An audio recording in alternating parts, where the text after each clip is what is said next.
We got the media team in here.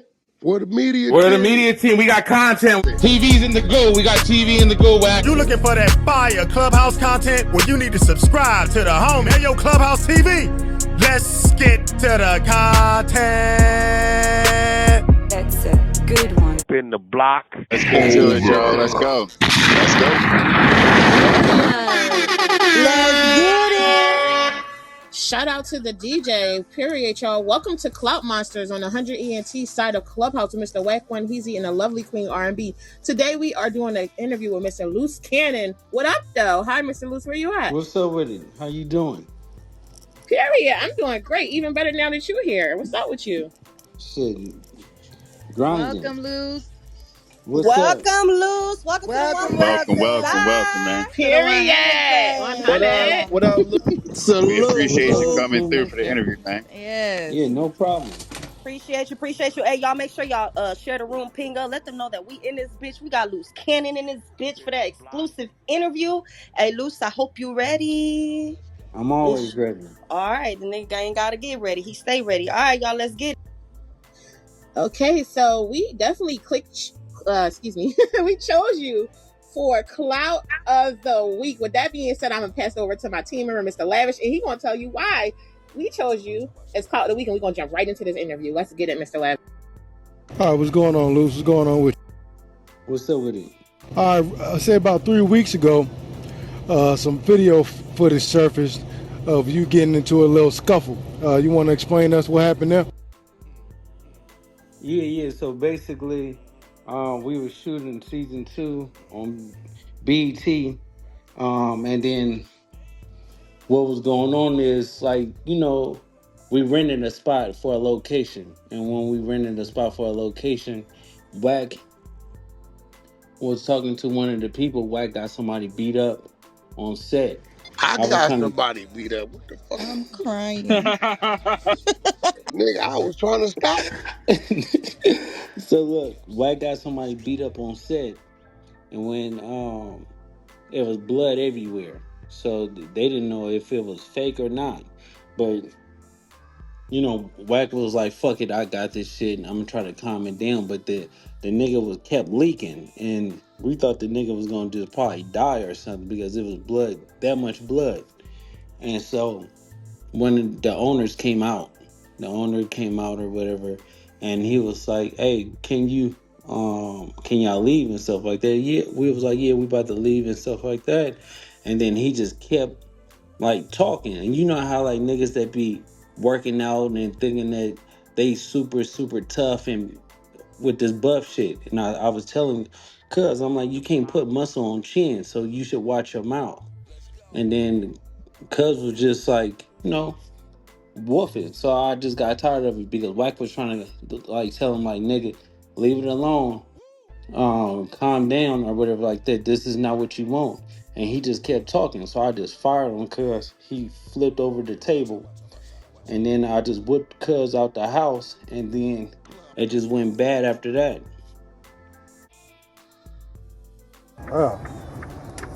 So, Wack started it.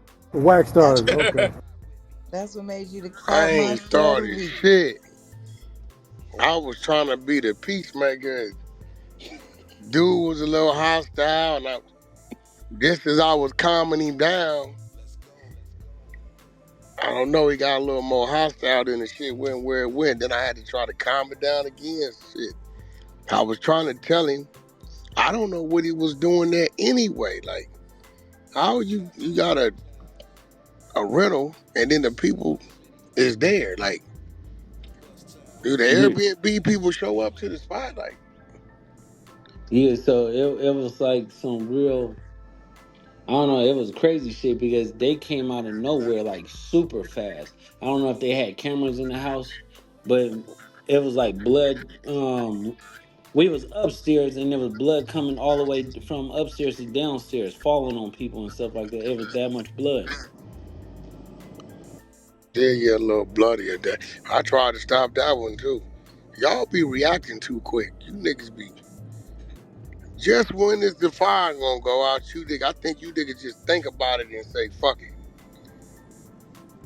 Nah, But you have to understand, like, Wack, he say some slick shit. You get what I'm saying? When he was say some slick shit to get a nigga pumped up, and then after he pumping the other up, he look at the other nigga and he was like, "Shit, you gonna let this nigga say this about you?" And then it just go all bad. Like, and tell the people. He said, "Tell the people."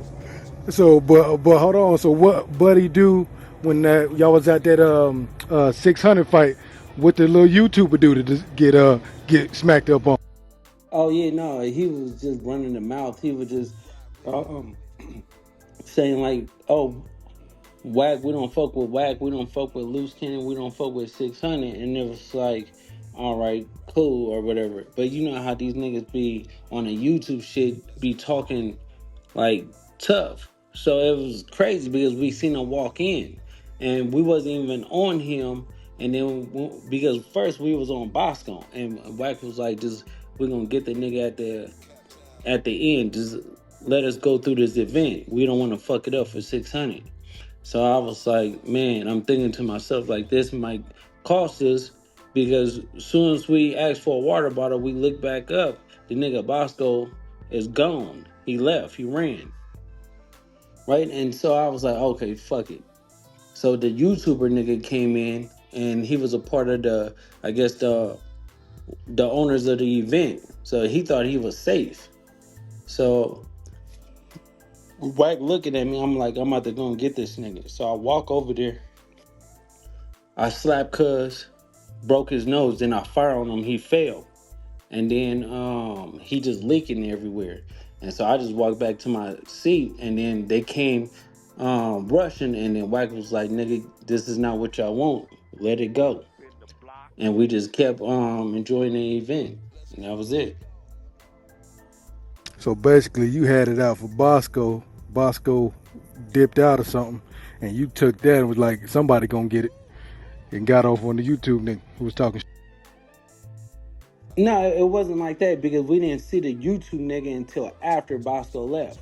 And so our radars went up. First, Wack asked the nigga, he was like, no, Wack wasn't it? It was afterwards. You was like, that's what you get for talking shit on the internet or something like that.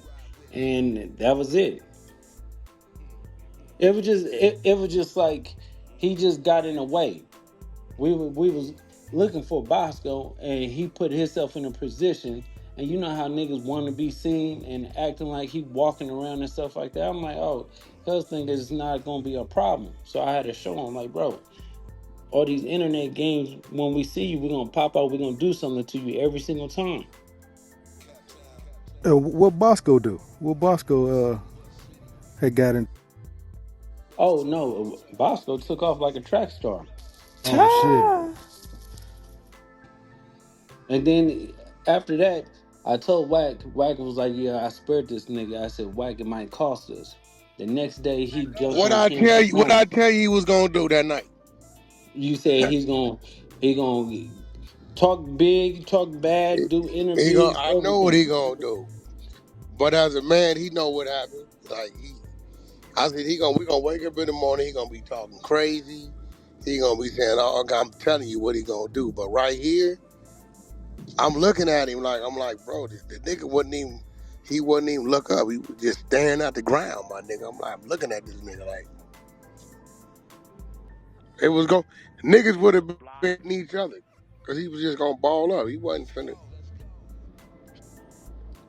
Oh, so I knew what he you was gonna saved do. him. Oh, so Yeah, Definitely. Oh, they was Wack trying to said, get him. I had to watch them niggas all night. Oh, okay, yeah. They was trying to get him.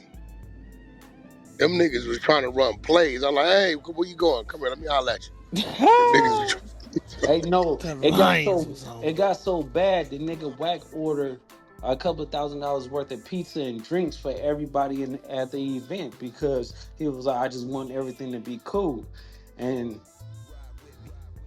shit, I was on a different timing. But Wack was like, let me just feed these people. And then the very next day, this nigga get on interviews talking about, yeah, these niggas was trying to Draco me, all types of weird shit, but these niggas didn't want no problems. I came back and with my niggas. I'm like, bro, you didn't come back. You's a sweetheart. Like, bro, you's a real life buster. Wack saved you, and Wack knew. He was like, as soon as he left, he was like, he gonna come and start popping it on the internet. And literally 24 hours later, he was doing that.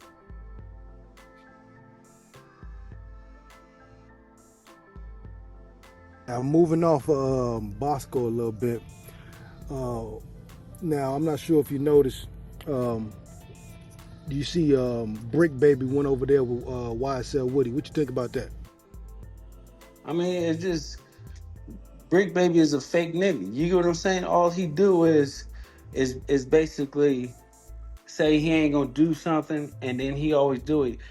Y'all haven't noticed each time he get into it something and start yelling on the microphone at No Jumper, 2 days later he apologizing, talking about he didn't mean it like that. Oh yeah, that's fair. Yeah, we exposed his hand, and it's like Adam. If Adam was smart, he need to switch up his team right now, because at the end of the day, the only person that's bringing numbers is the Wack Show. You get what I'm saying? The Adam and Wack Show. Everybody else is struggling to do 10, 12,000 views with a 4 million subscriber platform. Yeah. Yep. Empress, did you have some questions you want to ask him? Or because I could just keep going. We absolutely do. Okay. What's up, Empress? Yeah. Period. Welcome to Clout Monsters, Mr. Luce Cannon. So happy to have you. Are you ready for these questions we have for you? So I believe we pinned your profile to your Instagram up top. So y'all want to go ahead and give him a follow with over 1.1 million followers. This man has got something going on, right? So with that being said, let me go to my magic computer. Okay. All right. So my first question for you, Mr. Luce Cannon, if you're ready, is what drew you to the world of production, and were there any specific shows or producers that actually inspired you?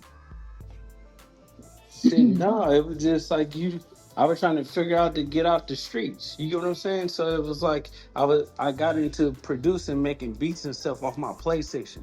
So it was a program, a thing called Music Generator, and then the second one that was called Fun Flex Music Generator. So I learned how to make beats, and I fell in love how to do it off the PlayStation. So I was like, fuck it, I could do it, and I just got a lucky break one day. Can I ask you, can you elaborate a little bit more on the lucky break? Because I believe that hard work always produces results. So what do you mean, Mr. Luce Cannon? So basically, my auntie, she was having an affair with Chris Lighty, and so Chris Lighty took like notice of me or whatever like that, because I used to sell candy and shit, and I was making beats off the PlayStation. So he flew me to New York to spend like summer with him, and that's how I met a lot of people like 50 Cent, Busta Rhymes, and all of them at a young age. And so I was making a beat, and 50 Cent asked me, he was like, you could take this beat and put it on the boards. And I was like, well, I can, I'm gonna try or whatever. And I figured it out, and that was it. After that, I started producing and doing certain things for people in the industry. Period. I love that answer. So I got one more question for you, and I'm going to pass it to one of my teammates, okay?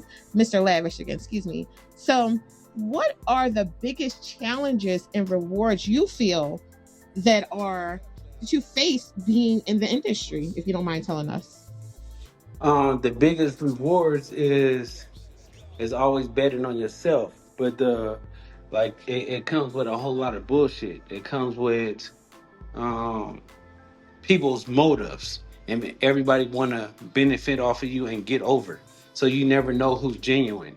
You never know who's real or not until you actually build that. And then when you're not hot, everybody disappear.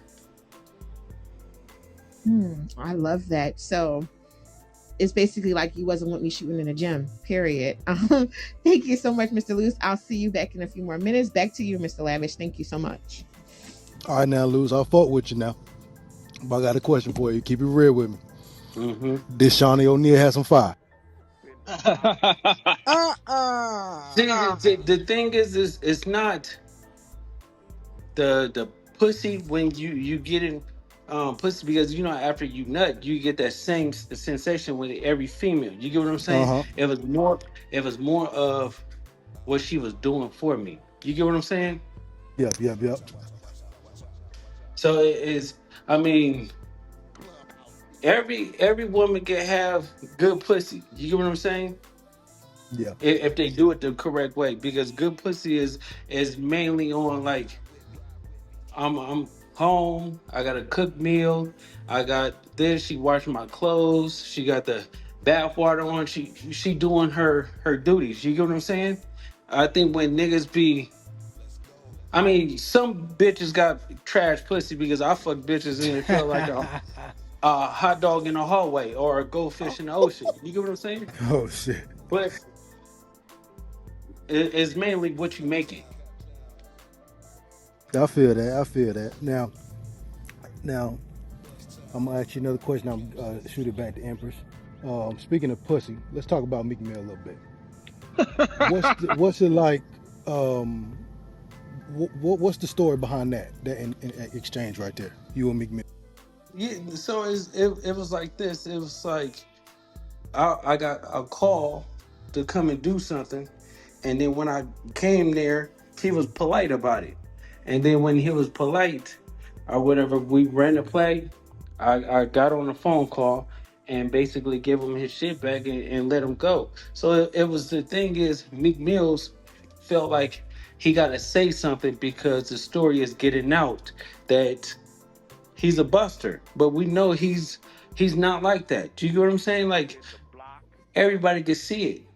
A real nigga is not about to go dress alike and be a twin with a nigga that you only met a couple of times. You get what I'm saying? Him and Diddy riding scooters and butt hugging and stuff like that. Like, you could just tell certain real niggas don't do certain things. And he's just ultimately, he's trying to get his career back hot, which is not gonna happen. And he's a sweetie pie. So it's like with him, it's like you can't even worry about a nigga like that, because when I see him, I will spit in his face and he ain't gonna do nothing but wipe it off. Dead homies. Back to you, Empress.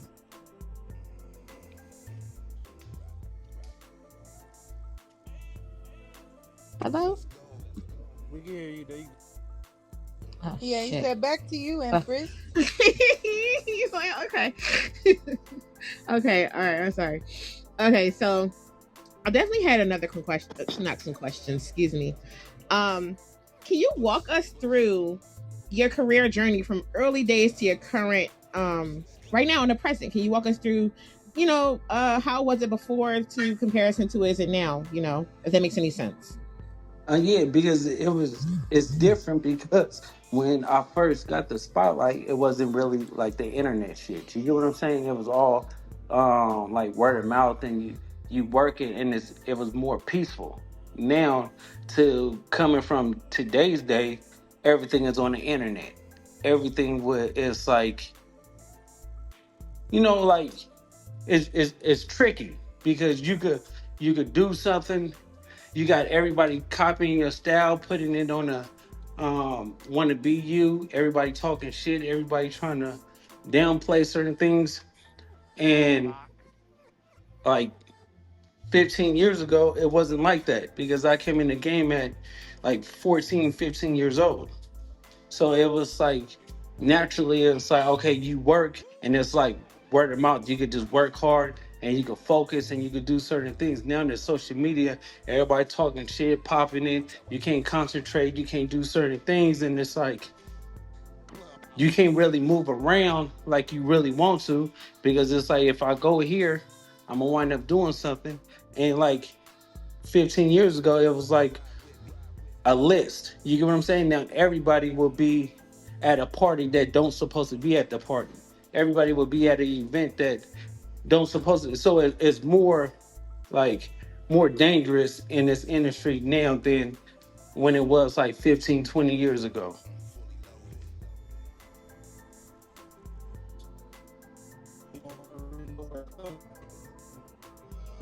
You in the Interesting. matrix, Mr. Cam. So my homegirl, my teammate Miss Rue, want to jump in and ask you a few questions. That you're gonna share. We're gonna share this spot real quick. So Miss Rue, the mic is yours, sweetie. Let's get it. I wanted to ask you a question in regards to because I see a lot of chatter, a lot of trolls out there when it comes to you and your name.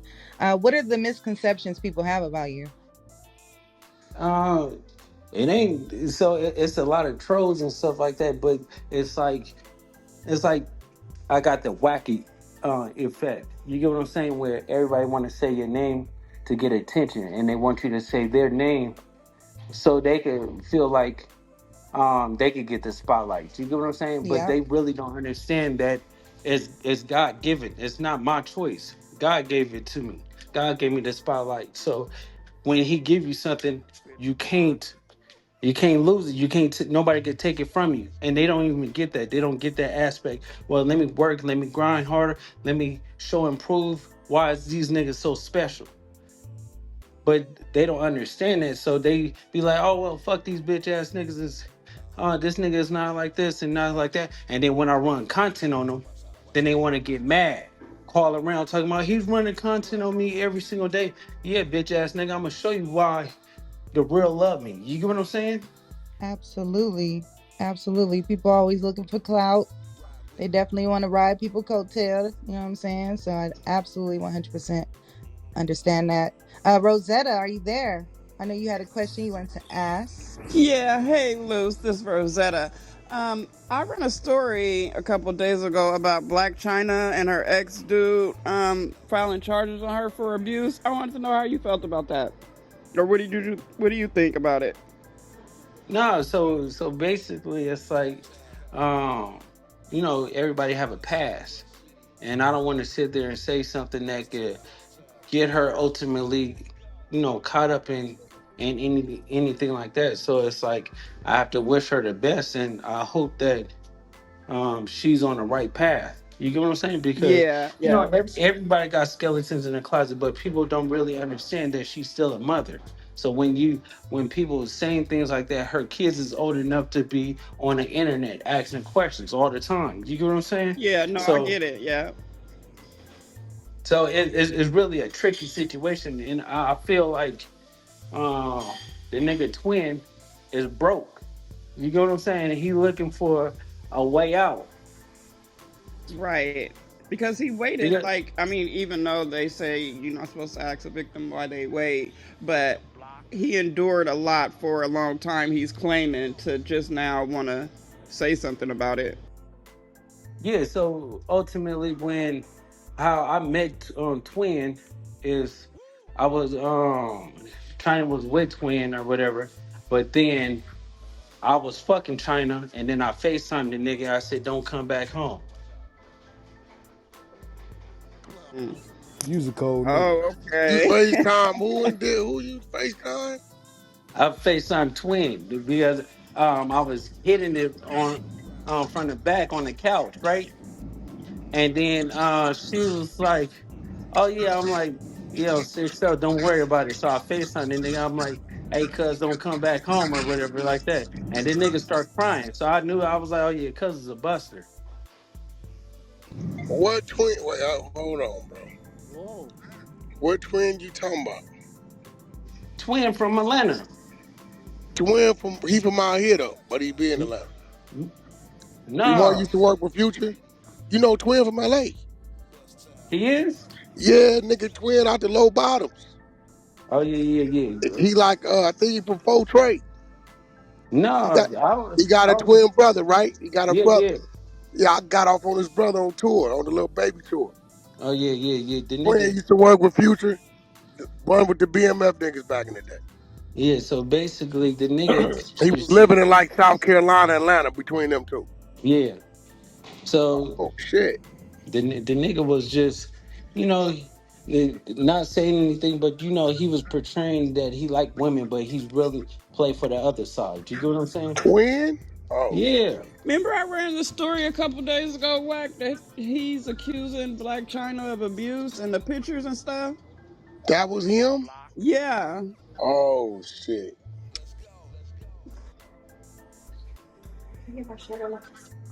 Yeah, I didn't know who she was with, Luce, before you. Yeah, she was with him, and then basically, um, she, when you run into a real nigga, you run the shit. You get what I'm saying? Some niggas run their household, and some niggas run through their household.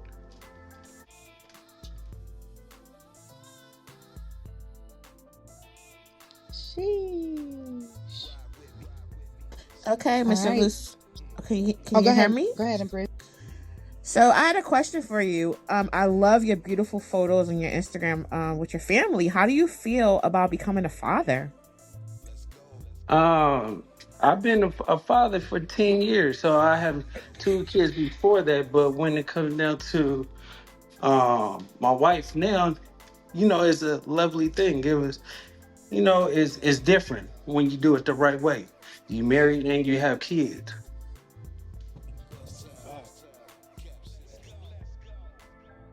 Thank you, and I apologize for that sniffle. So are you, or excuse me, do you have any do you have any fears, or do you have any suggestions that you had to overcome when you navigated your way through the industry to get where you are now? Not necessarily fears, but do you have any obstacles that you can, forewarn people about, letting them know, like, hey, this is not a game, this is not something that you can just close your eyes and open up and then you're here, if that makes any sense. Yeah, no, you have to watch everybody. Everybody tricky. You get what I'm saying? It's like niggas would want to catapult you if they could fuck you, or niggas want to. The shit is just really tricky. It's like the devil's playground. You get what I'm saying? So it's like you have to stand on morals and integrity to be in this industry. Hey, so Luce, I just had a quick question, man. We Piggyback. can't hear you, Cam. You got to speak up a little Can bit. y'all hear me now? Beautiful. My bad. Yo, so Luce, I just wanted to piggyback a quick question off of what Empress said. We heard you say you put God first just a minute ago, your relationship with God and everything. I just wanted to ask you, has there been a time in this industry that that really made you like question your position in life, or question what God had coming for you? Like some shit fucked up and you was like, man, God, why is this happening? Like, can you speak on that? Hell yeah. Why I kept getting shot.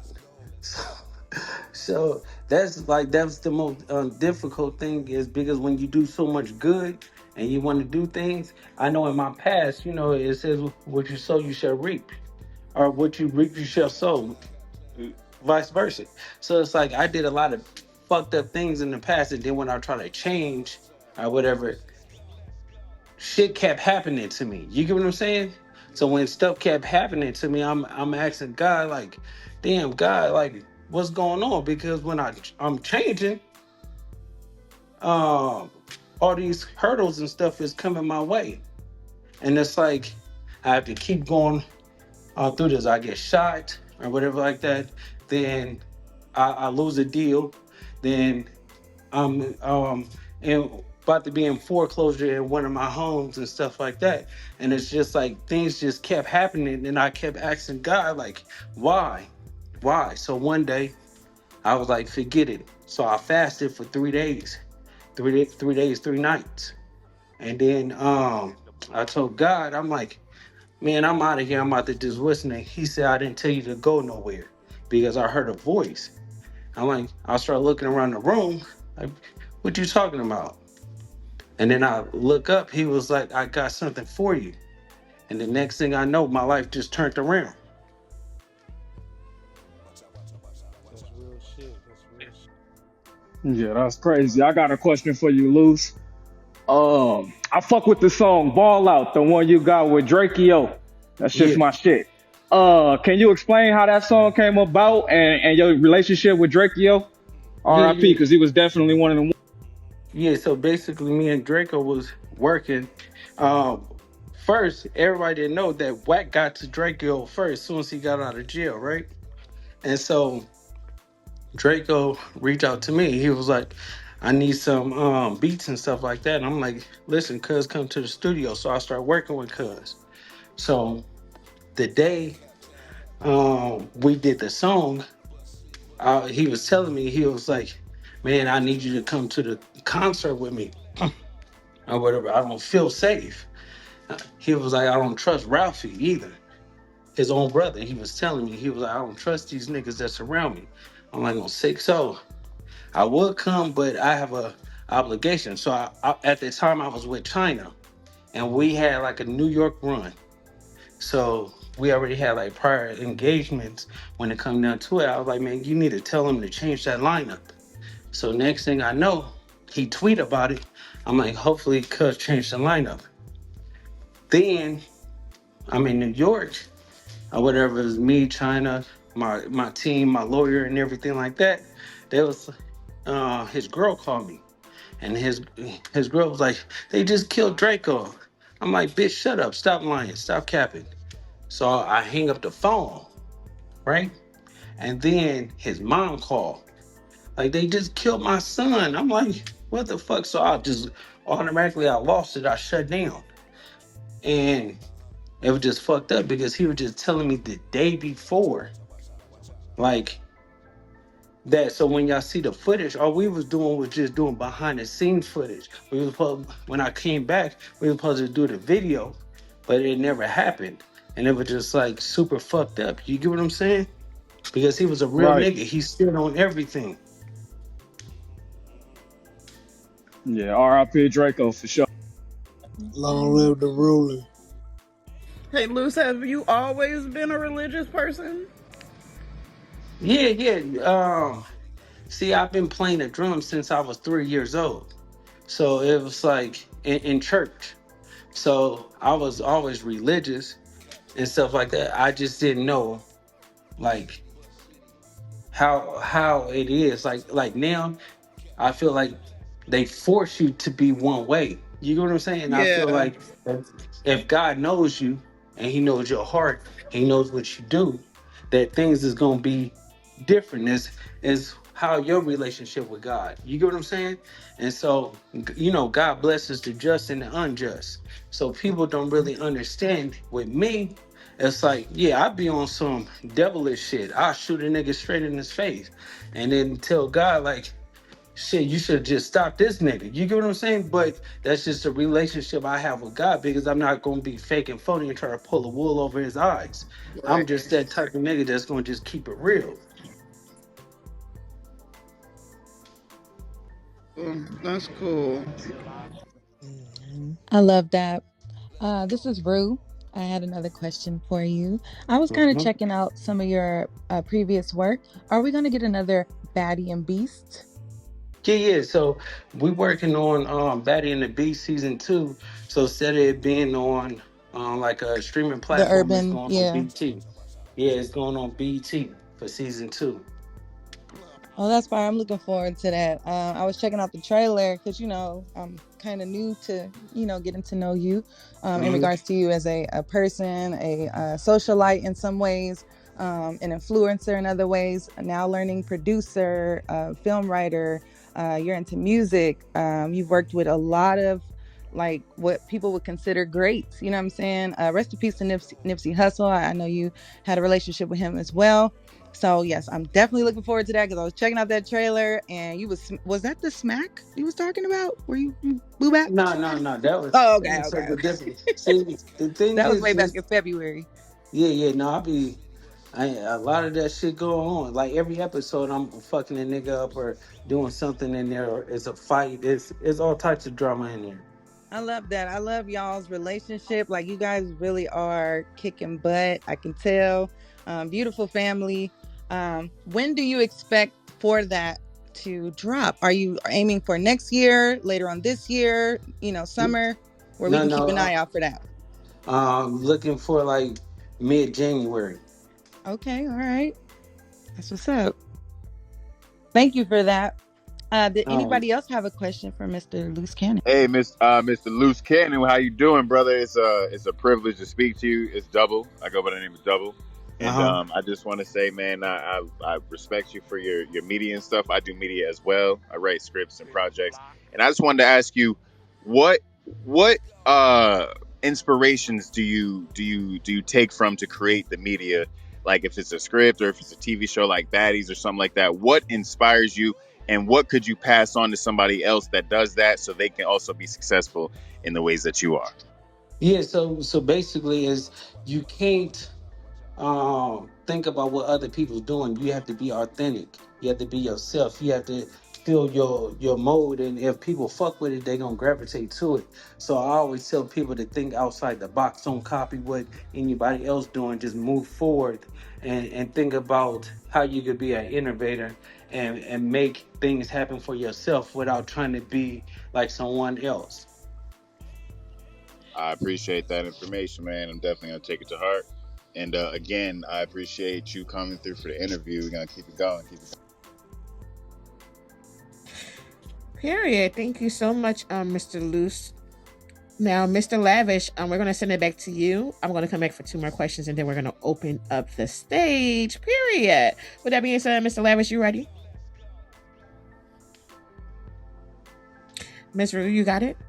I am here. I am here. I did want to ask you, what is your relationship like with Wack 100? He's a very controversial, person in media, and then you guys have built a relationship. How long have you known Wack, and what's your relationship like with him? So I've been knowing Wack for years. People don't understand. They think it's like brand new. Do you get what I'm saying? But it's not. So Wack is two types of Wack 100. Is Wack 100 and it's Cash Jones, right? So me and Cash Jones have this beautiful relationship where he gives me advice. We do business adventures together. We make money. We brand each other. We do certain things. Now, Wack 100 on the other side, it's a nigga that you riding with in a car and he got a long stick. You get what I'm saying? And if a nigga say something, well, Luce, I'm gonna have to go in and pop this nigga. I don't know if we're gonna make it back home. So it's two different like parts when it comes down to Wack. You got the Wack with the social media, and then you got the Wack where he like, I'm gonna try to get you home. You get what I'm saying? Yes. I'm do this. We got this going on or whatever like that. Let's focus. Let's do things. Let's build these homes. Let's empower our community. So it's like a tricky situation when it comes down to like Wack, because when he love you and he fuck with you.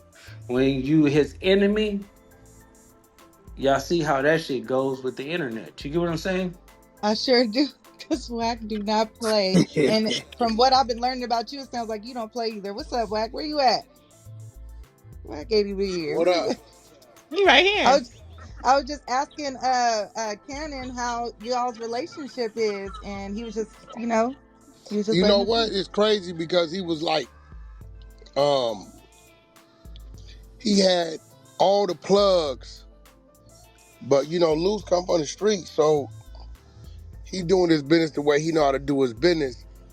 And then he start realizing that these folks they different type of gangsters. They'll try to kill you with paperwork.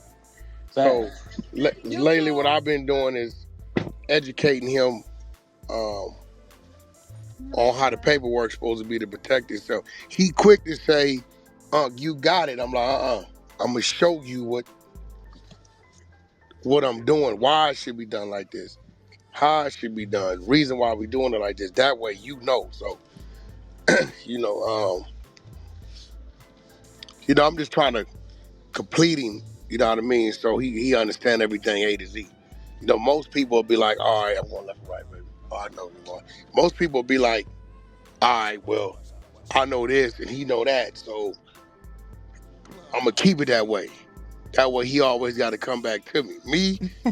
I'm gonna show him what he not doing right and show him the things he don't know how to do so he can do them himself. Luce is one of them guys that's appreciative, and although he may not have to, because he know you taught him the game on that end of it, he still come back to you anyway. So coming from where he come from, where I come from, when you find people that's genuine like that on either side, it tends to bring y'all together, make your bond tighter. Because Luce will tell you, I don't trust shit. No, I no. second guess, third guess, cross, this troubleshoot, devil's advocate, everything. Yeah. So, well, see, me, I'm more laid back. and Wack is like the aggressive nigga. I'm more aggressive when it comes down to, okay, let me go hop out and do my stuff. Wack is just all around aggressive when it comes down to doing everything, and you be like, damn nigga, like these niggas got a couple of $1 million for us. Wack, like I don't give a fuck. Ain't nobody about to tell me shit, and that's just how he is, and it works for him. It Well, the works for thing me. about it is, I love a that. matter, a matter what it don't matter what it is. They think they'll wave something in your face to get you to look the other way. And I think Luce realized as soon as you look the other way, you ain't gonna see what was really there. So my whole thing is business gotta be done the way it's supposed to be done. That's cool, you got that. I understand that. But we ain't cutting no corners. Nah, nigga. Yo, Luce, man, we trying to, yeah, I showed Luce. I said, Luce, yeah, he talking about 3 million?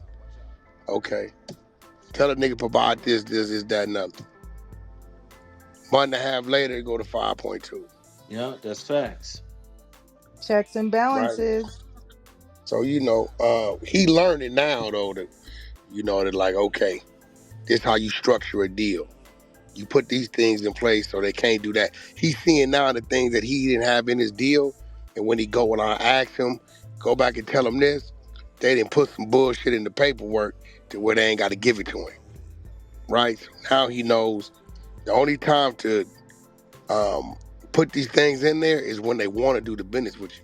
When they want to do the business with you and you say, okay, I need this, I need that, I need this, I need that, they're going to do it.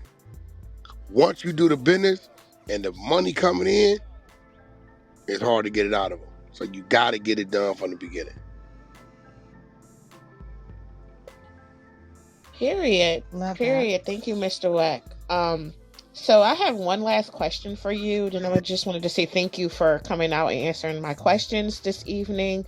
Then I'm going to pass it back to Mr. Lavish. Then we're going to open it up to the floor after his last two questions. So my last question for you is, if you don't mind, can you share any upcoming projects that you have that you're working on right now with us? Yeah, so basically, me and Wack partner up with Dosh Network, and Wack got so many shows in his back pocket. We about to brand a whole nother television show, well, a whole nother network, and being part owner of the network instead of being on a network is totally different. Like, it's a whole different ball game, but we had so much success with my show, and we learned like the do's and the don'ts and stuff like that. So I think this is going to, like, show the world like anybody could do anything, because I never thought that I could be a part owner of a network until Wack helped me with the Baddies and the BEATZ show. It did so well that BET was like, fuck that, you don't need to be on the streaming platform. We need to put you on regular TV. And that's where we at now. Oh, that's dope. I had no clue Wack was a part of that. That's what's up. Yeah, Wack was. Period. I just want to say thank you again. Mr. Lavish is on you for the next two questions. I know the stage is going to kick our ass if we don't give it back to them soon. So let's get it, Mr. Lavish. And thank you so much, Mr. Luce Cannon. No problem. Thank you. All right. I got two more questions for you. Now, I'm pocket watching. How much you clear off of that Baddie and the Beast?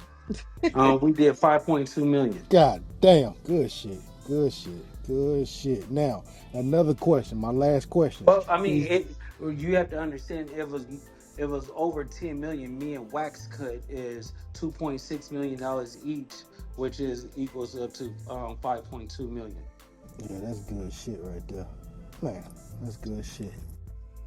That's fire. For your own content, that's Yeah. fire. Damn. All right. My last question. To pass to the stage. Is you could probably answer this too, Wack? Is your arms tied? Yeah, of course my arms is tight Yeah, because cause you've been everybody beating up on Big U for about a year and a half. Y'all done beat this man into submission, man. All his credibility gone. Y'all done kicked his ass. God damn. I know y'all. No, so you have to think about it. It's like, with everything that's going on that we decided to make 2024 an exposing year. You get what I'm saying? Because we have to get rid of everybody that's fake. Everybody and everybody's saying in the world. When I broke the P Diddy story, right? Then I broke certain stories and stuff like that, and everybody just now seeing it 8-9 months after it happened. You get what I'm saying? So it's like it's a whole lot of fuck niggas in this industry. And Big U was a nigga that was always hiding his hand. But now he got his hand caught in the cookie jar and he don't know how to react. So he's like a nigga that was just thought he was smart, but he's really dumb as fuck. So it's like we exposed it. Everything that he wanted to do, everything he wanted to keep a secret, we trying to tell the youth is you can't fuck with niggas like this because they gonna lead you in the wrong way. He'll play both sides of the game. He want to be cop one day, then he want to be a street nigga the next day, then he want to talk about he's helping the community and doing the kids thing, but which he's not understanding that and telling the people all the donations that he's getting, he's keeping it for himself. He's living off that, and he getting the celebrities to donate like the pads and jerseys and stuff like that. But when the civilians and stuff like that, people come and pay for the kids to play football, that's all going in his pocket. He got everything for free already. So it's certain things like when it's like the backpack shit, right? He act like he's passing out backpacks, but he's charging people. You get what I'm saying? He's charging the homies $500 to $1,000 for an exclusive bag, but he got it for free. So if you with your community or whatever like that, he get into it with somebody, tell somebody like me, oh, I need to handle this. And then he tell the whole world that shit so they could give a weed tip and try to put me in jail. You get what I'm saying? So he's just on some backhanded snake shit. And we just exposed it. No, I feel that. I feel that. There And it I go, the year appreciate of you the for exposers. and I appreciate That's you for it. answering my questions, man. I'm gonna turn it back to the floor. If anybody has All any right. questions you would like to ask Mr. Luce Cannon, now is your time. Back to you, Empress. That's all I was going to say. The floor is open for anybody that has questions. There you Come on go. up here, change y'all PTRs. Let's get these questions on. The hour belongs to the floor. Let's get it. I Mr. got Wack, you got any comments you want to? Okay, sorry. Go ahead. no, I just got one more. How was your relationship with Nip? No, it was off and on. I'm not gonna say that we had the best relationship. I ain't gonna say we had a terrible relationship. It was just like people don't understand. I was always on Big U's side. You get what I'm saying? Because that's who I was loyal to. So when Big U had a problem with Nip, I go and try to correct it. You get what I'm saying? And then it put me and him on odds. But then, like the last 2 years, we got on a great track because people don't really understand that I put Nipsey on. I made Nipsey do songs with Bloods and stuff like that he didn't want to do songs with Bloods. You get what I'm saying? So it was like we used to just have conversations. He did shit with, like, I brought YG to the hood, J Rock and all of them. So he already did something with Game prior to that, but that was on obligation because he wanted to get on faster. You get what I'm saying? But he didn't really want to per se to do certain things like that. You get what I'm saying? So it's like I talked to him and I told him, I said, listen, it's gonna always come back right when you deal with the opposite side. When you're dealing with the homies and stuff, you gonna just stay in the hood. You have to grow, you have to learn. And he took my advice, and then that's when he started doing things with the other side, and his career was growing. It just didn't take off properly until he died. Gotcha. What's up? The floor open. I know y'all got some questions. This nigga crazy. Oh, they nervous. I think they nervous, Luce.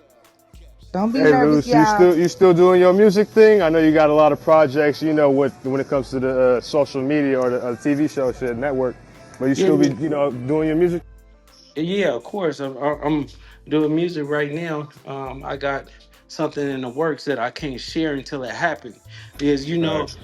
you know how like you talk about something and then you overstep your boundaries and then the shit just fall through the cracks. Facts. Yep. I, I like for it to manifest, sign the paperwork, and then I could talk about it and tell y'all like, okay, this is where we at. I fuck with that. Anybody that you trying to work with, you know what I mean? Anybody like in the industry like that? Um, Not say because it's like when you get hot, everybody want to work with you. But when you not, Yeah. nobody want to fuck with you. So it's really like I'd rather build my own team and make other niggas millionaires that actually fuck with me and lay their life on the line for me. Facts. That's real shit. That's real shit. And I know you be dealing with a lot of industry people. I know they kind of rub you the wrong way these days. So you stick to your own zone, stick to Yeah. your own shit. That's a fact.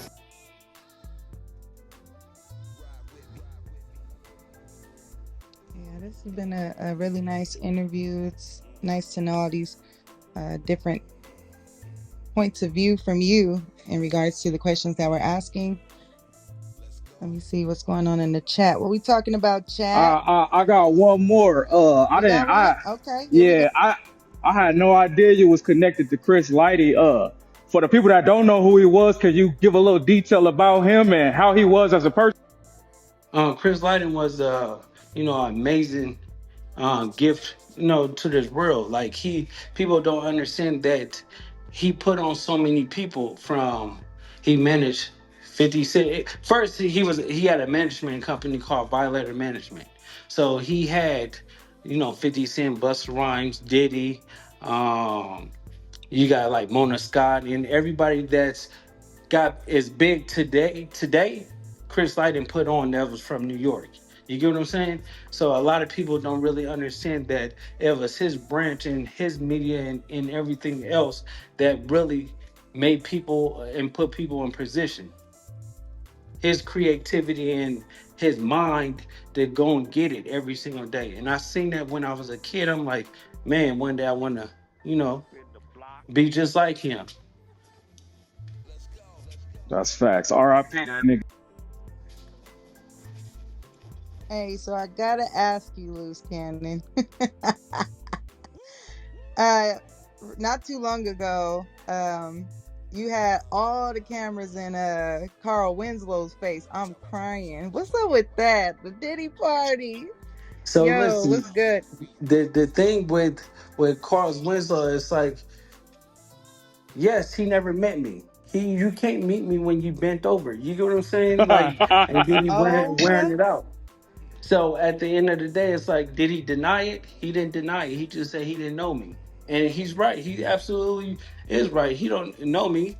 Like I was fucking around, get kicked in the door, playing around and shit like that, and I popped on something that I shouldn't have seen.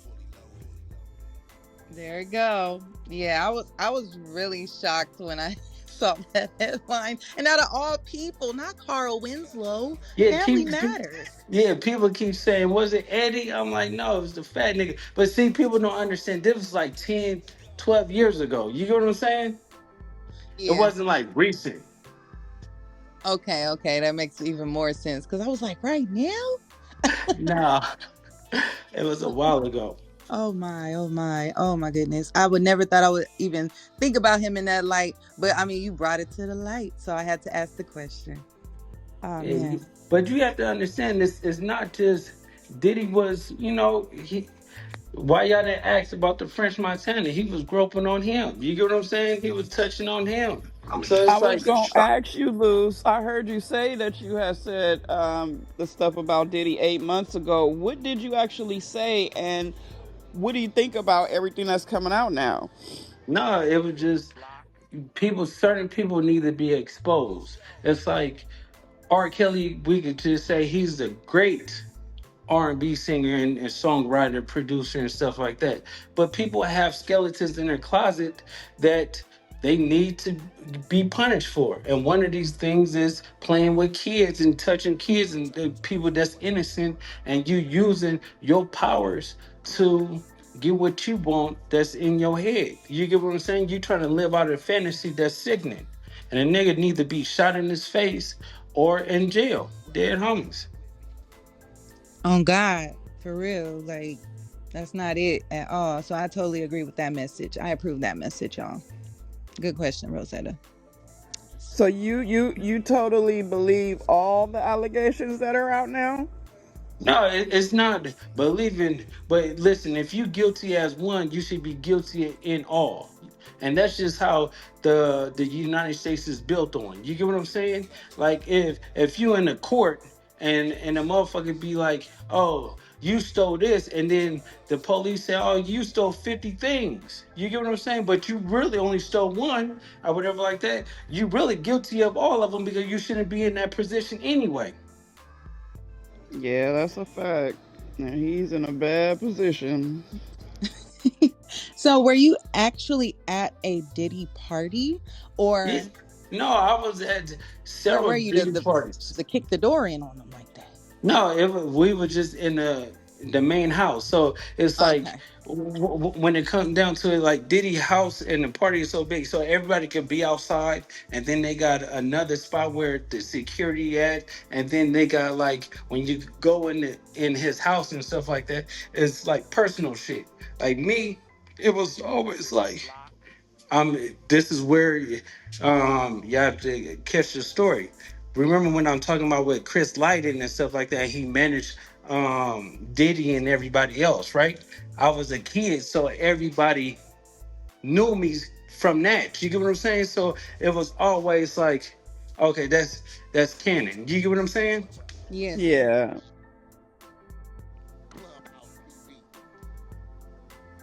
I don't know what y'all want me to get to.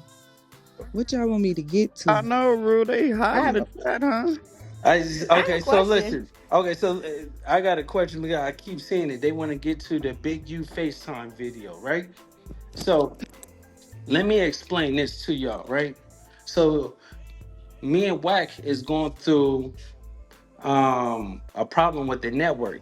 This is what we waiting for our check, right?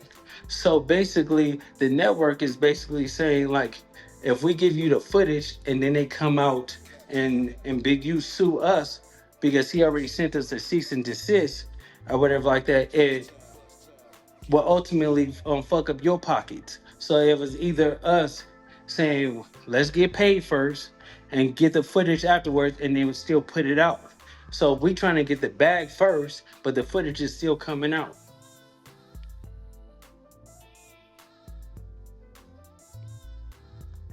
So you're saying that eventually they will be able to see the clip that you're talking about? Of course, like I'm not sparing that bitch ass nigga. It's off limits. You know what I'm saying? So I'm gonna just show the real how fake he is. And if people don't read between the lines, you would never send a cease and desist to anybody. He sent one to me. He sent one to No Jumper and stuff like that about me and Wack. If you guilty, you'll send a cease and desist. If you're not guilty, you tell a nigga to put that shit out, right? Yep, that's a whole fact, Luce. A whole fact. So a lot of people don't understand like the certain things when it comes down to a cease and desist. If it was just me and it has something to do with me, I just tie that shit up in the court and fuck it and just write it out. Get a nigga probably a couple of $1,000 afterwards. But it's a company. You get what I'm saying? That's attached to the situation. So they don't want to take that chance and ultimately cost them millions of dollars. They in the business to make money, not to lose money. No, that makes sense. Yep, and on top of that, since I've been on this underside, man, listen, I ain't never seen Wack wrong about shit. If a nigga say he got it, he got it. You know what I'm saying? Like, I seen a nigga write 100 times out of 100, so that might have been somebody new that I really don't know how bro get down. Like, if he motherfucker make a statement on some shit, that my uncle you say here, if I tell you goddamn chicken dip snuff, you better look up on the left wing and check for the box. You dig what I'm saying? Shit, so, you know. Yeah, that's just what that is. Though. But yeah, man, salute to you, man. Keep shining and grinding. Goddamn, that's what I'm doing now. But man, I definitely had to tap in with the real man, and and I appreciate you coming over here, blessing the hunter side, man, as you always do. You did. Of course. I Now have a lose. Oh, go ahead. oops. Sorry. You can go, Mr. Letters. I can wait. Sorry. So now lose. Now I know you don't understand what the hell he just said. I know this. But my question is, as far as like podcasting and stuff like this, do you have aspirations to make your own podcast, or are you going to stay in the network lane as TV and like your episode that you put out on Urban? No. So basically, we about to shock the world because me and Wack is starting a podcast called The Exposers. So it's gonna be on Dash Network.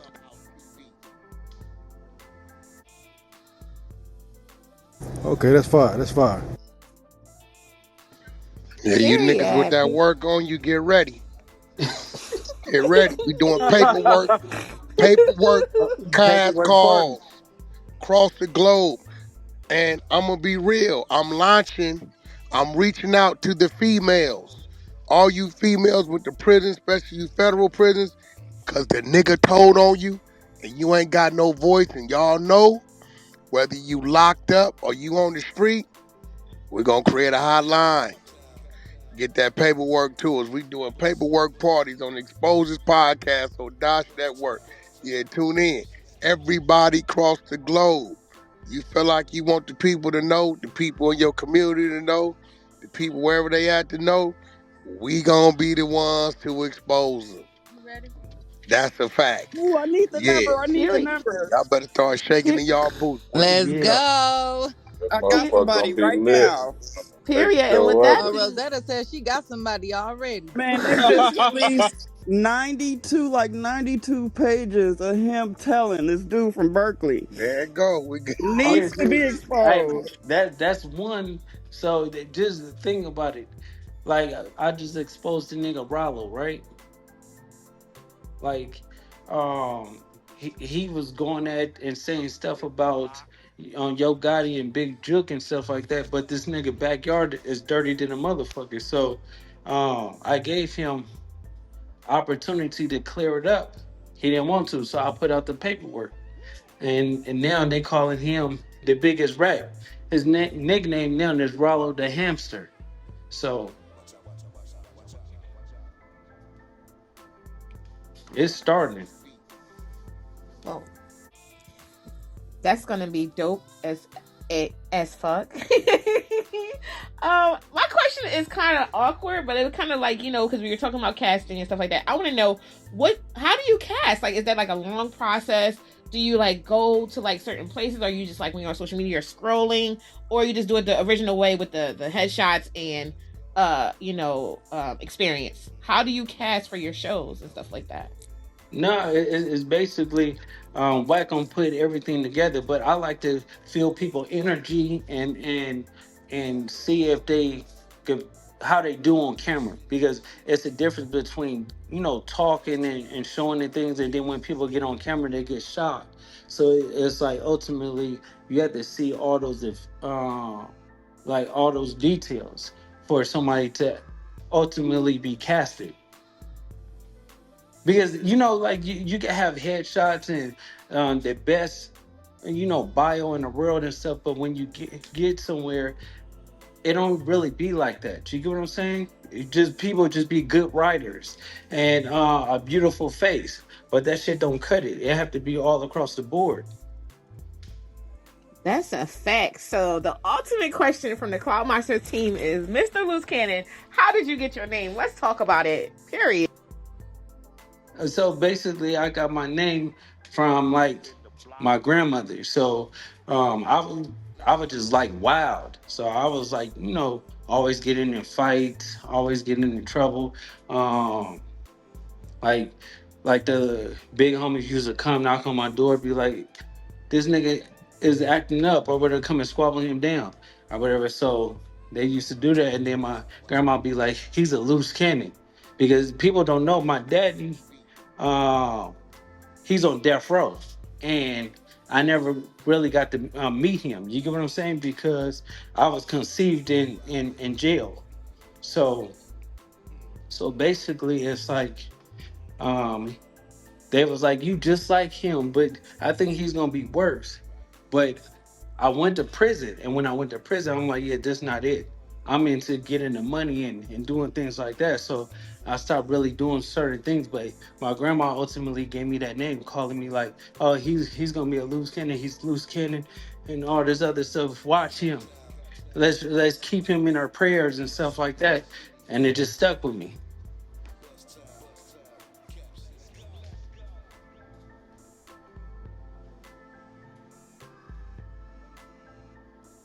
I love how we let that last answer marinate. We do it every time. I love that. Damn. Hey, Luce Cannon, can you tell us? I know we've asked a couple of questions that kind of mirror what I'm about to say, but if you can let us know any future projects, anything you got going on right now that people need to tune into, any music, anything, let us know. Yeah, so we focus on television right now, but I got a music project that I'm about to drop, but it's gonna be with somebody super big. I got a couple of big features.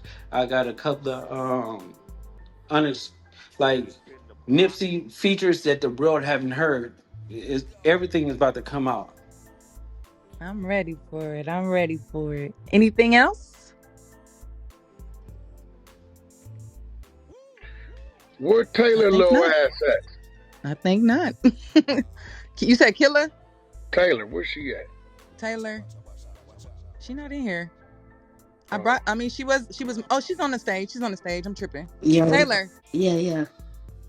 you mighty quiet. You say what? You mighty quiet. You I'm ain't got with, no question, huh? nah, I'm around my peoples and shit. I'm at this little thingy. I just popped in and shit to show love. Okay, because you usually got some questions when we questioning people. Uh, All right.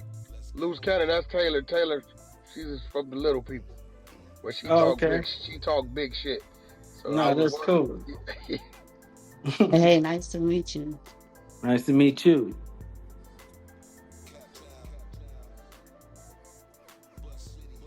But yeah, y'all gotta ask me anything. There's no secrets, no nothing. If y'all want to know something, just say I, it.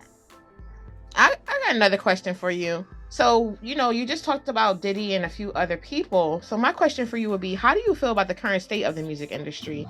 And what changes would you like to see? Do you feel like it's too female dominated right now and you need to go back to more Wow. simpler lyrics? Or do you feel like it's fine right now and No, no changes need to be made? no. So the thing is, I love the women because the women been not getting a shot because niggas be trying to fuck them and take advantage of them. So I like the they doing their own things and they staying positive and they doing what they supposed to do.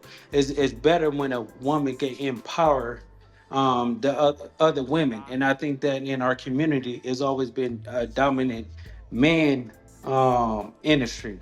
So now you seeing high powered women executives and women is taking over, and we partying to like Cardi B, Nicki Minaj, and Megan Thee Stallion and stuff like that. But I think it's good when it comes down to that. I just think that more of us, of black men in this community, we need to, come together and take over, get rid of all the fake shit because we ain't gonna win unless it's done the correct way. Because at the end of the day, 10, 15 years, it ain't gonna be hip hop no more. You get what I'm saying? Because people is getting turned off on that. It's gonna be all top 40.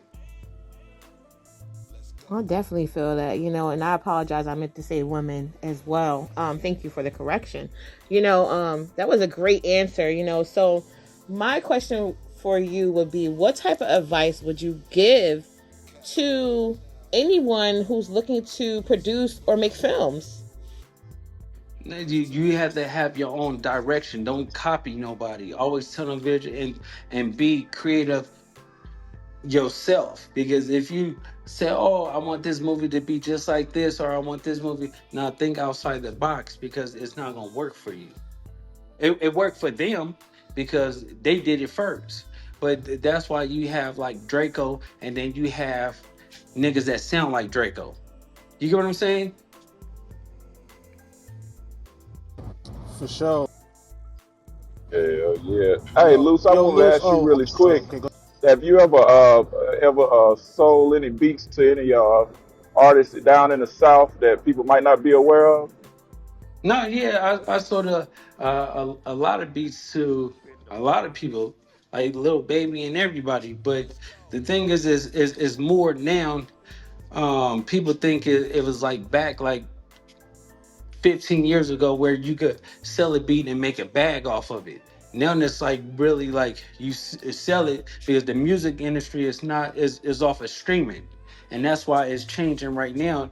And people is making more money off of playing video games and having the streamers download their music on the games. So the industry is changing so much that like there's why you think you seeing people get fired because people they not making money off of streaming so much. So it's now it's like you're not really selling beats. You hoping to get placements so you can potential eat off of whatever they got. You get what I'm saying? Like if they get put in a movie, you get 50% of that. If it's the streaming, you get 50% because you're a producer.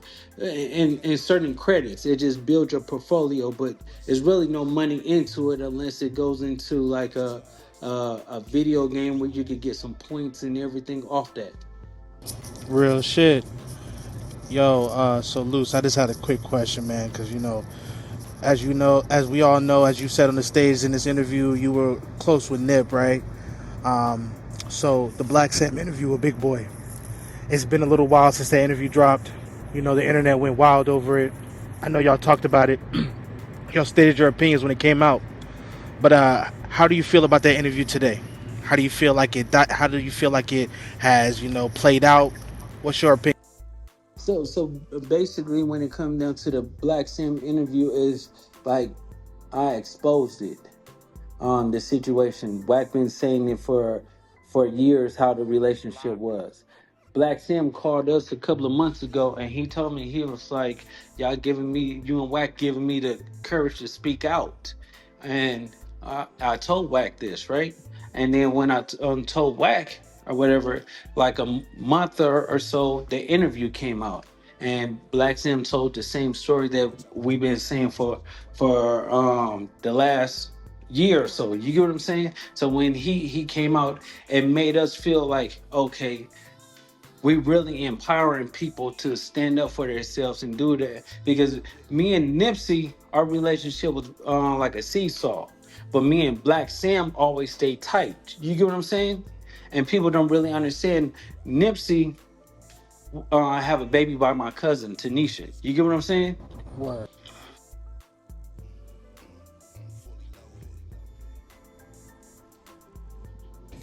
Hey, Luce, I got a question. Since you and Wack are about to drop this podcast with the exposers, do y'all have any people off top, like right now, that y'all gonna expose that you can name drop? And secondly, what effect do you think this podcast is gonna have on like the culture? Listen, who wants to get exposed and who wants shit they come out in their past or even in the present that they doing? Really nobody do, right? So if motherfuckers just stay quiet, stay in their shell and mind their own business and stuff like that, they wouldn't get exposed. But a lot of people like to have a big ass mouth, talk shit, talk about other people, and they have so much dirt in their like underneath the rug. Soon as you lift that motherfucker up, it's like dirty as fuck. So we gonna expose that because niggas would simply do it to us if the shoe was on the other foot. You get what I'm saying? I really think that like exposing people and showing people how to be fake, people could start living in their truth now. People could actually start, if a nigga gay, just be gay. You get what I'm saying? Don't be fucking bitches and possibly get do something if if you gay, be gay, be straight, be happy. You get what I'm saying? It's I think in this world is so many people that want to be something they not. And then if you don't want to live in your truth, fuck it, let's expose you. Yeah, I feel like that's where we're at as a culture of people in general, socially. Reality TV is taking over. Like, it's not like the scripted reality TV. You know, we got that raw real right now. Like the content you're putting out, content Wack puts out, all these other networks like Zeus. So yeah, I definitely feel like that's where we're going. And I feel like even with 2024 and people being, kind of exposed for their wrongdoings, like, I mean, it's just all coming together nicely. Yes. So And I think that also too that civilians is tired of trying to live in the street world. You get what I'm saying? They tired of living by street politics. And that's where because you have civilians that keep it good, like gutter, and keep it real, and don't want to get killed or anything like that. Then you got these so-called gangster niggas that would snitch and then go back to the block. You get what I'm saying? So it's like a tricky situation where the civilians just saying like, fuck that shit. I don't even want to do the street politics no more. I don't care no more. Everybody want to just live in their truth and be happy. And that's what we're trying to bring back. I love that. What do you think that your, let's say, like, what kind of impact do you think you're gonna have on the culture with your content, your style of content? I mean, Or shit, do you wanna make an impact on culture, or you just wanna do your no, thing? no, because at the end of the day, it's impacting it now. Everybody see it across the world. It's like now, how many people is coming out saying things about certain people? How many people you think that Wack, when he exposed people, is giving people the courage to speak out and say this was wrong? The industry is really like really fucked up because you be thinking somebody is genuine, but then they be paperwork gangsters. You get what I'm saying? Like, they know how to work that paperwork and word it, and they tell you one thing, but that paperwork say something totally different. Yeah. What is this? Would you want to help P. Diddy's son do a documentary on everything that's going on? Nigga, I don't think his son need to be doing shit. I'd agree. What the fuck is going on? Which one is it? I don't know. They just sent me Justin, the thing. Christian, Quincy. It's probably Quincy, most likely, Oh God, I could see Al B. Short's son doing some shit like that. because Hey, he that's a really don't fact. fuck with Diddy. Hey, Miss T, welcome to the stage. I don't know if you had any questions for Mr. Luce Cannon, but definitely the stage is still open for you. Hey, Luce, let me ask you this: when you addressed the Rollo Radin situation, right? When he reached out to you, did he try explaining his paperwork and shit?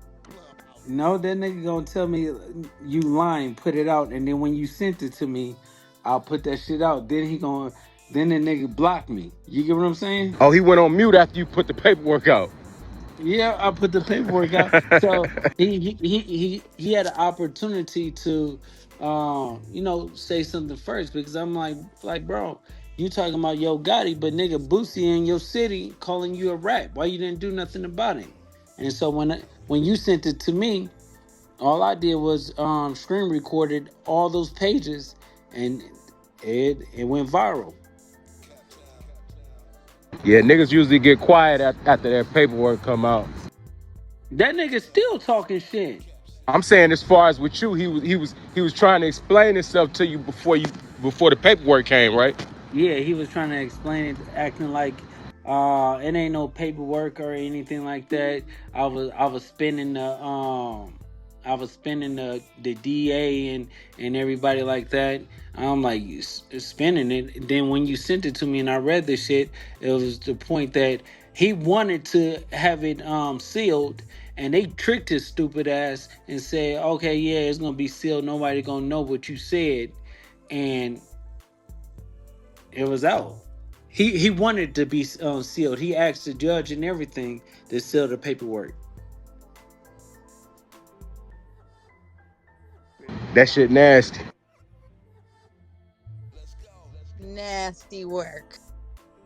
No, people have to understand. Like you gonna get the same amount of time. Shut the fuck up. You know what I'm saying? When you get in there and you start talking, thing you need to say is like, take me to my cell or I need my lawyer. I don't respect nothing else after that. Right. Keep your mouth closed. With that being said, Mr. Luce, let me walk you through on how to join the Clout Monsters house, period. So, if you can see up top, it says Clout Monsters. If you tap on that thing, no, not right now, though, like before you leave the room, I tap on did it and just already. hit join the house. Yep. Period. Yeah. So, y'all got some more questions for Mr. Luce Cannon? Because I'm loving this interview so far. Hey, Luz, what's your relationship with Pac-Man and J Stone right now? No, see, the thing is, it's like the relationship is like me and Pac-Man had a great relationship. Me and Jason, it was, we see each other, we cordial. But I feel like they should have said and done more. You know what I'm saying? They should have They they should they have they crashed stood out a on, little bit. not even crashed out. I just expected them, instead of y'all living off a Nip name and still trying to further your career and stuff like that, actually get out and stand for something, be on the field, make Sam more comfortable. You get what I'm saying? Like, Sam haven't been to the hood and stuff like that ever since that shit, because nigga, he got nigga regrets. A nigga killed his brother. So nigga, same thing with even with Adam. Nigga, they feel like it's fucked up. But you had like Pac-Man and Jason and stuff like that that's rep all money in, and it was lovely when Nip was alive. They was getting on, they got those chains and everything like that. I think they should have just spoke up a little more than that. But when when Wack said something, Jason said something about this situation, right? But I felt like when Big U and stuff was saying stuff, they didn't say anything. Even when the Justice for Nip and he laughed at the shit like that, they didn't come out and say, "Oh yeah, you bitch ass nigga." Nothing. You get what I'm saying? It was just crickets. It was like, let me just further my career. And you see how all that shit is going, because it's like, without Nip, he was that racehorse, and they can't make a song to save their life. So it's like, at the end of the day, I don't respect the nigga that's not standing on business. And I don't know. Hey, Luce, but I mean, you kind of just said it, because I'm sitting here thinking, like, why wouldn't, like, BH, Pac-Man, Ren Paul, why wouldn't they all come together? You feel me? Everybody from that Slauson Boys team, why wouldn't they all come together and continue to keep the music going? Why wouldn't they promote themselves? You feel me? That's all Nipple wanted them to do when he was putting them on anyway. Yeah, so speaking of like Rampart, we see what his sweetheart ass did. He was a buster. He was the first nigga that ran when that trap And the got white fired. You shirt, know what he I'm saying? bit the block. He was the first one to bit the block and bang that left down. Yeah. So it's like, we already know what Sweetie Pie on. Like, we can't expect his buster ass to do anything. You get what I'm saying? And then it just surprising that it just quite fucked up, because think about it, right? Cowboy is a known pedophile, the highest level, and Nip still gave him opportunity, and then ultimately, he sat there and did nothing when the shit happened to Nip. You get what I'm saying? So it's like, but he came up after Nip died. You get what I'm saying? That's The a nigga fact. started That's a fact. He started bootlegging the shirts, selling them right at the corner. You get what I'm saying? He made like I think like 40, 50,000 the first month selling shirts and what's the name. So I just felt like they wanted Nip out the way so they could eat, so they could reap the benefits. Then he never had a relationship with Big U. You get what I'm saying? Now he have that relationship with Big U. It's just kind of tricky. Like you said, they wanted to get Nip up out the way so they could get their rise on. Yeah, and it's kind of fucked up, but that's just is the way of the world. And like in the slogan in the '60s, you ain't a real 60 until you kill one. And this is just prove it even more. You get what I'm saying? That's a fact. It's fucked up that that's the slogan, but you feel me? Like you said, it is. That's what it is.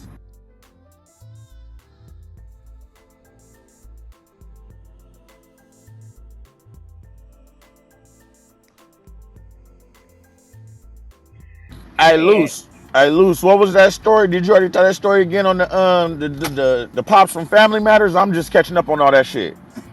Yeah. So basically it's like I'm gonna reiterate it. It's like he got on there on TMZ and stuff like that. I just did TMZ too a couple of days ago. I don't know when they're gonna air it, but they're gonna air it. But basically, he was like, he never met me and stuff like that. And the question is, I mean, the answer is like, I never met Cuz at all. You get what I'm saying? But I seen what I seen, and he was getting wore out. So when he was getting wore out, of course you can't see anything. I kicked in the door, looked back, I'm like, oh, that's Carl's Winslow. You get what I'm saying? And then afterwards, Diddy came to me or whatever. He was like, it's nothing more than making a man do something that he need to do to get some money. In that form of sense. You get what I'm saying? Yeah, I yeah. just I just like shook my head and it was like, yeah, like this shit is way wild, cuz like niggas do anything and like this nigga was screaming like a bitch. And that's why I kicked in the door because I'm like, Diddy wearing out that pussy. You get what I'm saying? Like me playing around and stuff like that. And then it just fucked me up after that. Yeah, I ain't gonna lie, that's some crazy shit to see. You just kick the door and thinking it's something else. You see that, I'm like, oh, nah, that's hell no. Yeah, but then it's like the stories kept getting, worse because it's like we see so much in this industry. It's just crazy. Like even when I bring it up, like the French Montana story, he's another nigga. You get what I'm saying? The only reason why he stopped fucking with Diddy is because when he overdosed and was about to die, nobody came to the hospital. You get what I'm saying? That's the only reason why he stopped fucking with Diddy. He would have still been, pushing the Ciroc boys and all the other stuff because nigga Diddy used to, grab his ass, pinch it, rub on his back, all types of shit in front of everybody. Hell nah, that's hell nah. Yeah, you seen that Nah, clip that's French going viral Montana. right now? You said what? Y'all seen that clip going viral now with Diddy and French Montana on Ellen DeGeneres? They look like a fucking couple on there. Diddy fixing his shirt for him and all type of shit. No, I'm telling you, like when we was on the yacht or whatever, Diddy was freaking. They was talking. They was butt hugging and shit like that, and then they disappeared. 6-0. Like he came back. That nigga Diddy had his shirt off, sweating like a motherfucker, and nigga French was walking kind of funny. And then next thing you know, he was like, everybody huddle up. We got a new we got a surprise going on or whatever like that. We about to tell the next business adventure. We bringing French Ciroc to Ciroc is new drink and stuff like that. Everybody start toasting. I'm just looking at it like, damn, cuz. You did this for a Ciroc deal? I seen a video where Diddy was like trying to be on Tank, the boxer. Tank the boxer. Which one is Yeah, that? like Tank, Javante Davis or whatever his name is. No, No, that bro, shit was don't do Devin that. Haney in that Come picture. on, bro. No. He He's no, there's a talking video about out there. when. Yeah, He he picked him up, grabbed him, caressed him, and everything. Picked him Who off his did? feet.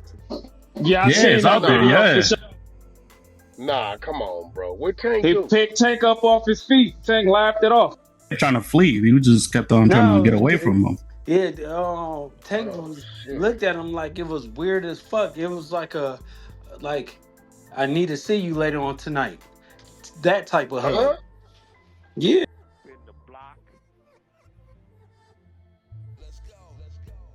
That's bad work.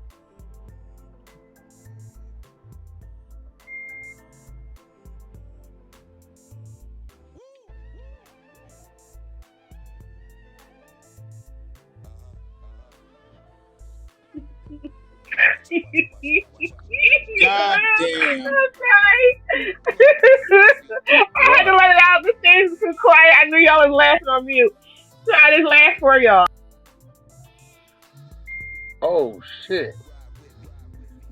Oh fuck, baby, look at this Oh, shit. man. No, look. I just talked to her something and they want to see a picture.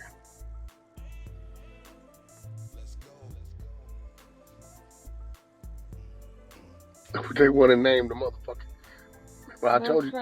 What did I say a week ago? They gonna start turning what? His kids against him. That's how it goes. Which one does one look like him, Justin? Yeah, but the thing is, he was probably fucking the kids' friends. They He said was. He that Diddy fucked a few was. of they bitches. Yeah, they said they was sharing bitches. He was fucking his son's bitch, What's her name, baby? The lady. Steve Harvey daughter. What's the stepdaughter? Lori Lori Harvey. Harvey. Laura Harvey. Lori Harvey. Yeah, the God son damn, was she done fucking her fucked first. Son was fucking her first. You didn't know that? Yeah, I swear to God, that's true. What's the That's son that fucking. looked like him? Justin? The Yeah, one it that was, be dancing like him and all no, that shit. Justin is the light skinned short one.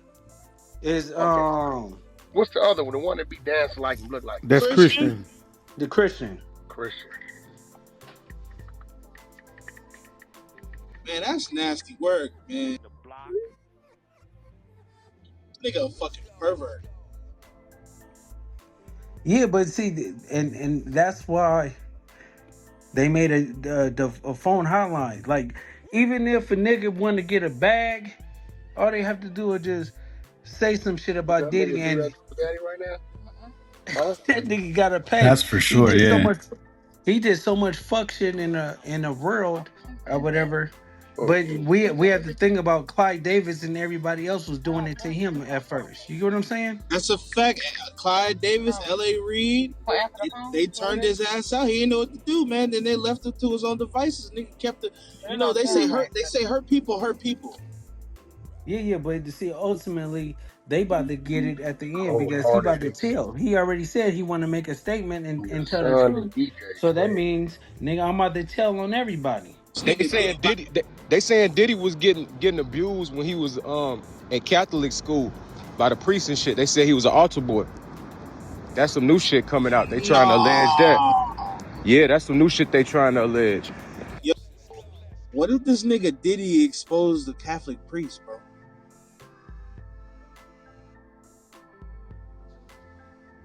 Shit, I don't think a priest gonna save him. Maybe the Pope, but nigga, the priest I don't that think ain't nothing no gonna power. save Diddy. I think they want Diddy so bad. I don't think no information he give up gonna save him from his consequences. Yeah, no, it is. If the nigga had politicians and presidents and shit, that's definitely what saved him. That nigga about to expose a whole sex ring. Watch, this gonna be some SVU shit. No, it's definitely gonna be big because if Diddy is not stupid, he went to New York to get what's name. He just thought he was gonna be able to get bail, but he got something in his back pocket that a get out of free jail card. You get what I'm saying? Yeah, you right. Diddy Yeah, ain't but no Diddy stupid Diddy nigga, did bro. it in New York too, He ain't because in stupid. New York there's no audio or video in the courtroom. Cause I looked at that shit crazy at first, like, why the fuck is this nigga just turning himself in? He got all this money. Why he ain't go over there with Russell or something? But he probably got a plan in his back pocket. That The nigga, nigga Of ain't course. gain That nigga ain't gained all that success being stupid. That part, he got a trump card. He got something. Yeah, no, he definitely. And then if he really smart, whoever's president, you know how like nigga they partner. Trump did Lil Wayne and Kodak Black and all of be the next alley too. You get what I'm saying? Man, if they pardon Diddy, the country go crazy, bro. Like that's if somebody pardon Diddy, nigga, with all this. Oh my god.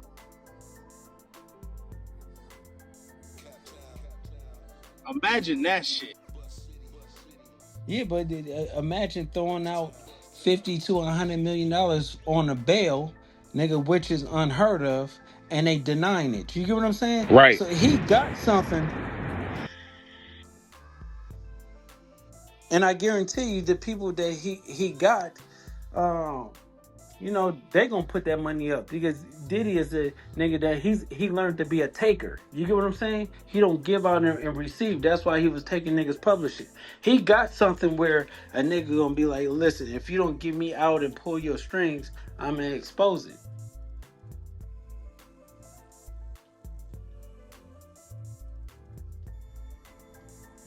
Shit, I believe it.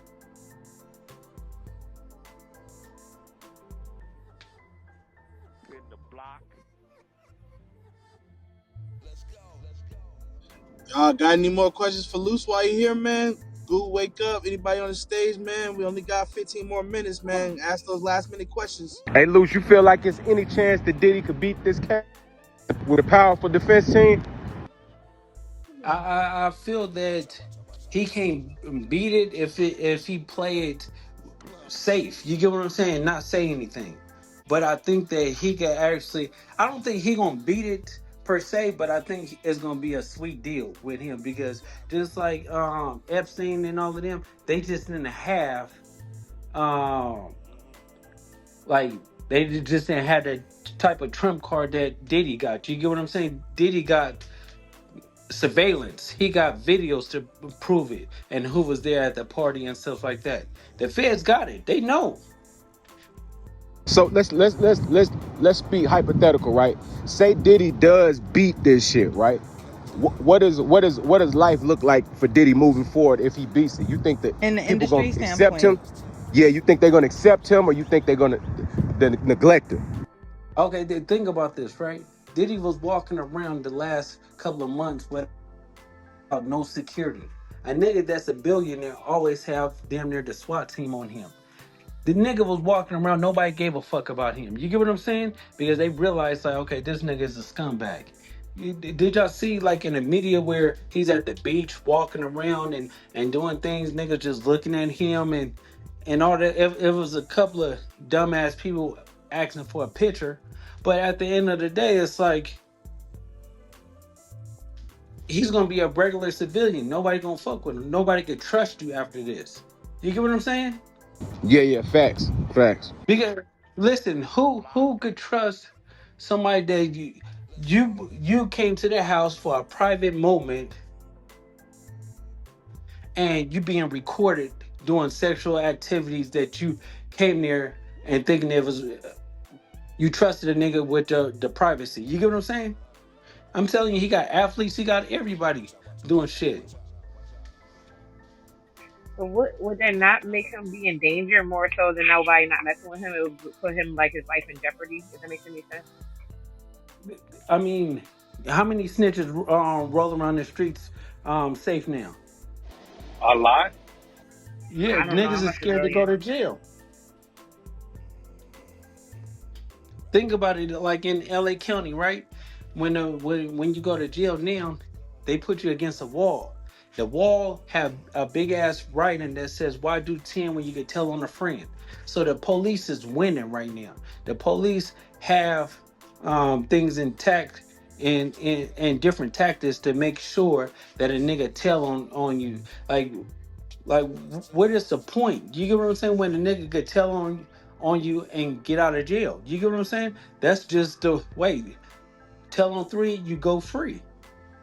And that's what Diddy gonna do. He ain't stupid. His defense lawyers is like, nobody speaking up for you. Nobody doing this. Fuck that. Let's expose these people and get you home to your kids.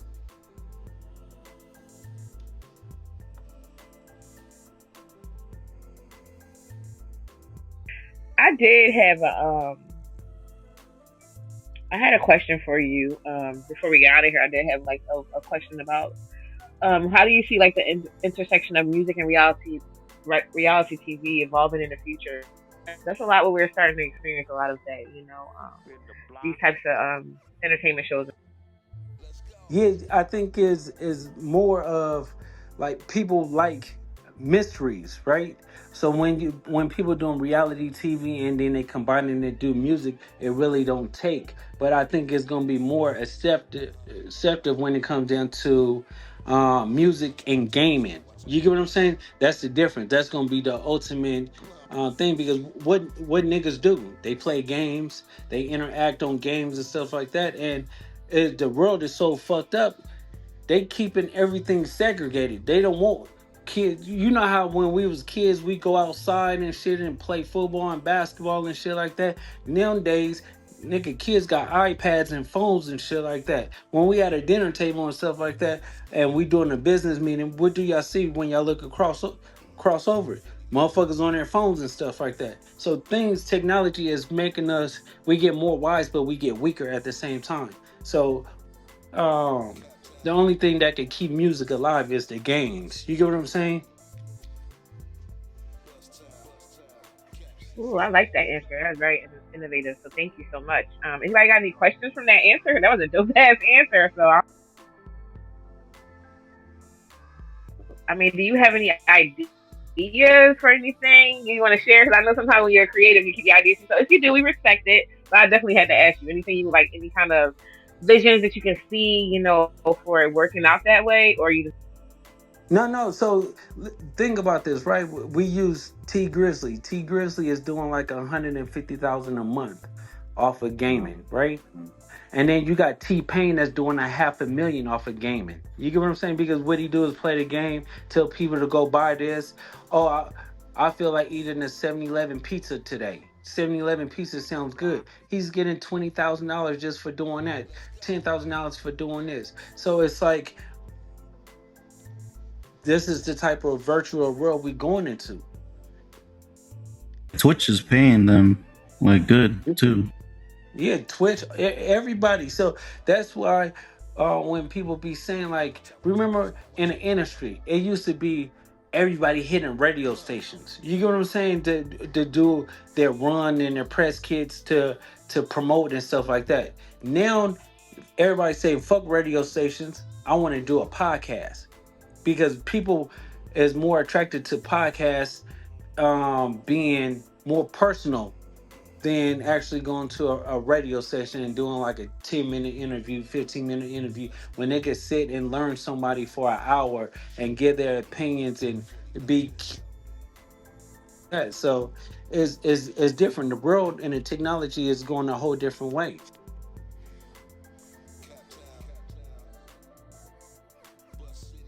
Yeah, that's true. Okay, speaking on technology, I know. What do you feel about AI? Do you think AI is in the way, or AI is definitely the future? Because with the longshoremen and stuff like that, that's on strike. Automation is starting to get on people's last freaking nerves. So, what do you think? Okay, so let's put it this way, right? You know how like you have the kiosks and stuff like that, and Walmart people, like the Walmart workers and stuff like that, is having them people directed to go to the kiosk and pay for their shit, right?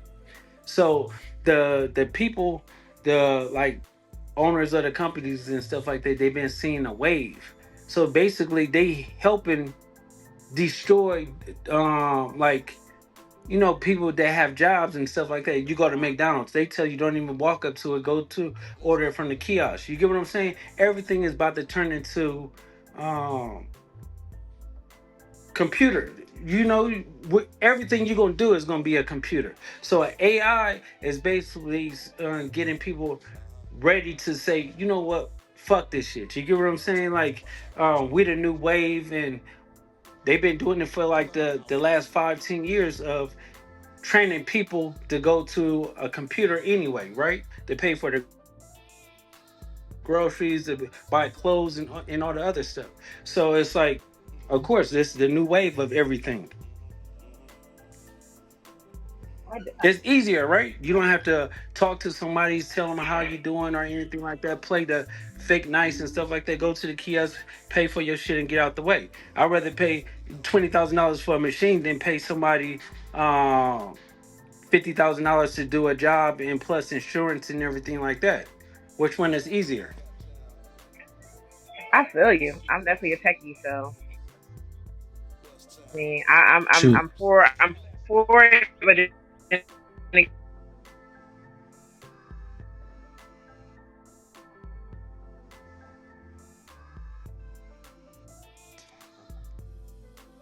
Shoot, even the sick time, like not paying people, like employers don't need to, worry about sick time and stuff like that. Calling out and all that. Yeah, that's it. They put in everything in place to take over.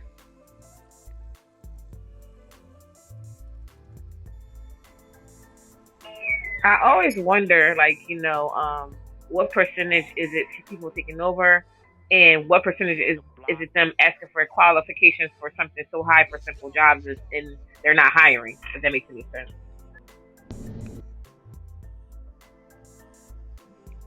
Say that again. Oh, I was seeing that. I was wondering, like, what percentage of it is the companies is not hiring people because their qualifications is way too high for simple jobs, and versus the percentage of people that they quote unquote keep saying they don't want to work. If that makes any sense.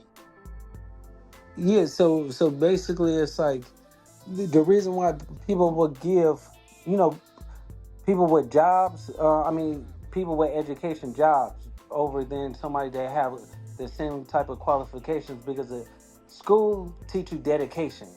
And if you could do school for 4 to 12 years, that means you're smarter than the person that don't have it. He could have the same amount of experience, but a school teach you to be dedicated to something. You get what I'm saying? So I'd rather give somebody that did 4 or 5 years in a school or a trade school a job than somebody that's probably more qualified than that because I know this person is dedicated, getting up at a certain time and actually going to work.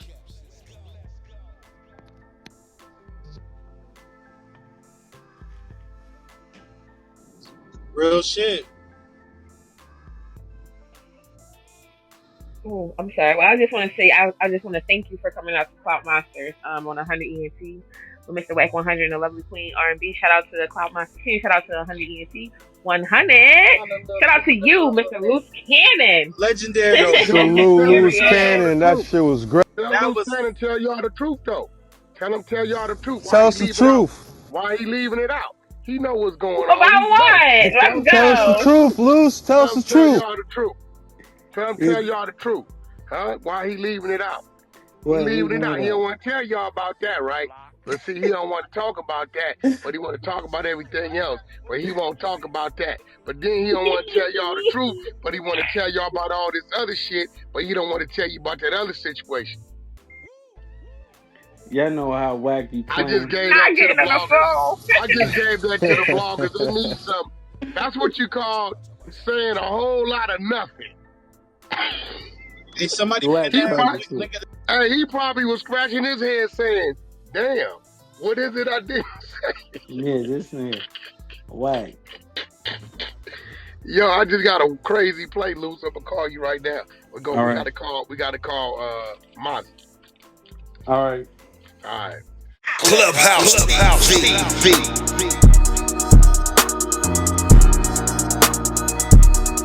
Clubhouse TV.